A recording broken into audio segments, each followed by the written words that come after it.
Rieccoci insieme, sempre in diretta, Piazza Garibaldi in centro a Padova con Federconsumatori SPCGIL. Riprendiamo un paio di minuti con il Presidente Giovanna Capuzzo. Casi pratici, che cosa vi dicono? Perché voi affrontate delle situazioni concrete, cercate di trovare delle soluzioni per le persone che vengono da voi. Sì, allora proprio purtroppo sull'onda di questi importanti rincari di cui abbiamo parlato prima, in questi ultimi periodi stiamo assistendo molti cittadini che si rivolgono a noi per purtroppo comunicazioni direi spiacevoli. Sappiamo bene che in molti casi aderire al mercato libero per alcuni utenti ha comportato ovviamente un importante risparmio per quanto riguarda il totale delle bollette. In molti casi infatti i prezzi definiti dall'autorità trimestralmente si sono verificati chiaramente più alti rispetto a quelli che nel mercato libero venivano prodotti e proposti. Purtroppo però in questo periodo anche le società del mercato libero si sono viste costrette chiaramente ad aumentare i costi della materia, sia dell'energia che del gas. In questo modo quindi anche quei contratti che addietro venivano promossi come tariffe con prezzo bloccato e che quindi potevano garantire all'utente non solo una certezza della spesa, ma comunque di potersi ritenere comunque al sicuro da qualsiasi aumento, purtroppo appunto come dicevo queste società nella maggior parte dei casi stanno inviando comunicazioni con ovviamente una variazione unilaterale che la legge ovviamente consente relativamente al contratto di fornitura di luce e di gas.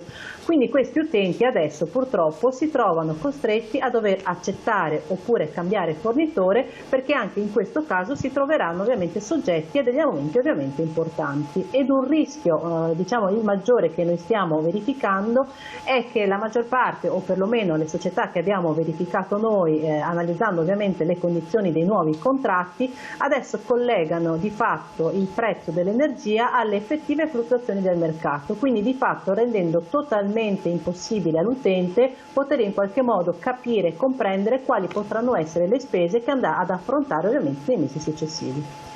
Chiarissimo, aiuto ai noi. Allora, do la parola adesso che a Fulvio Dal Zio. Grazie Giovanna Capuzzo, Presidente Federconsumatori, di ulteriori elementi importanti. Intanto se vogliamo anche dalla regia mettere in onda le sedi dello SPCGIL dove chiedere informazioni per qualsiasi cosa, anche per le pensioni, e poi naturalmente ricordiamo invece Federconsumatori che ha i suoi sportelli, che risponde a tutte le problematiche, non solo delle bollette ma tutti i casi legali o truffe. Non aspettate tempo ma andate subito a risolvere i vostri problemi. Conteniamo questa slide così le persone possono magari vedere i numeri telefonici. Fulvio Dal Zio, la situazione nel Veneto invece, abbiamo parlato a livello nazionale, ma nel Veneto in particolare l'ente di ingrandimento cosa dice?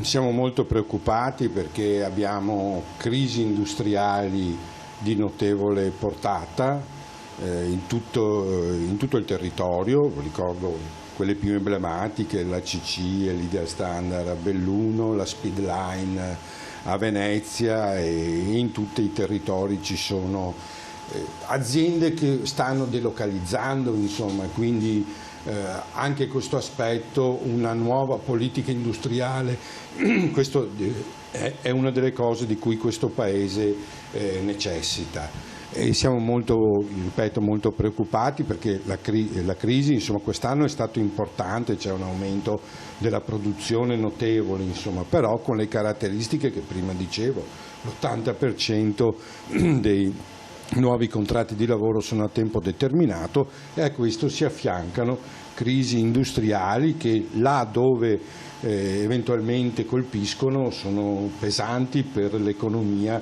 di tutto quel territorio.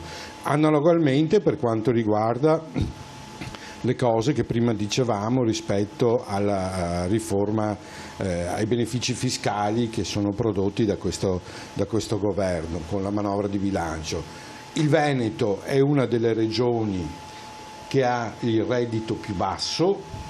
I lavoratori e le lavoratrici hanno il reddito più basso, conseguentemente anche, ma su questo ci si deve interrogare, ma questo è un aspetto di lunga data, però è un aspetto che con un costo della vita caro comunque, attenzione. Brava, perché noi siamo un territorio in cui il costo della vita è alto. È molto alto. E teniamo presente, non adesso per fare il solito ritornello dell'evasione fiscale, però i redditi più bassi, la stragrande maggioranza sono delle lavoratrici e dei lavoratori, delle pensionate e dei pensionati che come sappiamo non hanno nessuna possibilità giustamente di evadere. Quindi ecco, la situazione del Veneto è simile a quella degli altri del resto d'Italia. Teniamo presente che il governo aveva anche proposto, questo per dirla insomma, di bloccare l'aumento per i redditi superiori,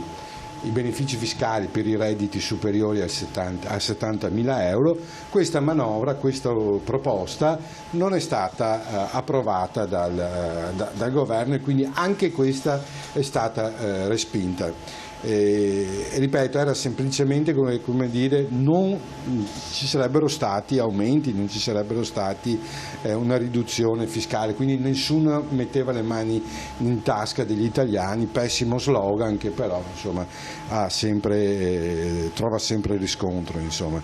Quindi ecco, quello che noi auspichiamo e vogliamo continuare è che il governo e le forze politiche, in particolar modo quello di un certo schieramento, sappiano leggere questo disagio sociale che anche nel nostro territorio c'è e a cui il sindacato ha dato voce, giustamente, insomma, e sappiano, come dire, ascoltarci, ascoltare le piazze e dare le risposte che le persone, i cittadini italiani, gli uomini e le donne di questo Paese si meritano. Il lavoro deve tornare al centro, come dire, delle scelte di questo Paese. Il PNRR, con tutte le risorse che mette a disposizione, è un'occasione straordinaria. Parliamo di decine e decine di miliardi, abbiamo fatto anche delle trasmissioni dedicate appunto al PNRR, deve diventare l'opportunità per rilanciare il Paese e per rimettere il lavoro al centro dell'attenzione del Paese. Perfetto, siamo in chiusura, gli auguri visto il periodo natalizio, le festività, prego. Sì, faccio gli auguri, mi permetto, a te. Grazie, a tutta la redazione di TV7 e ovviamente a tutte le nostre ascoltatrici e a tutti i nostri ascoltatori. Auguri di buone feste da parte anche di tutta la segreteria regionale dello SPI CGIL del Veneto. Grazie Fulvio Del Zio, auguri naturalmente allo SPI CGIL da parte di tutta TV7, auguri a Federconsumatori, alla Presidente Giovanna Capuzzo e a tutto il suo staff che lavorano indefessamente come tutti i componenti dello SPI CGIL per cercare di essere vicini il più possibile ai cittadini. Grazie ancora, siamo in chiusura, un augurio Giovanna Capuzzo, velocissima. Guardi, intanto ringrazio tutti ovviamente per questi spazi, per queste possibilità che ci date ovviamente per poter comunicare in maniera insomma più capillare con tutti i consumatori. Noi possiamo solamente augurare a tutti quanto più possibile delle serene feste. Ovviamente sapete sempre che insomma, noi di Federconsumatori siamo sempre al vostro fianco per potervi aiutare e sostenere in qualsiasi difficoltà e per fornirvi ovviamente consigli, sperando ovviamente che domani sia ovviamente un domani migliore per tutti. Grazie ancora. Grazie a voi, buon proseguimento, buone feste e ci vediamo come sempre ogni giorno. Arrivederci. Arrivederci.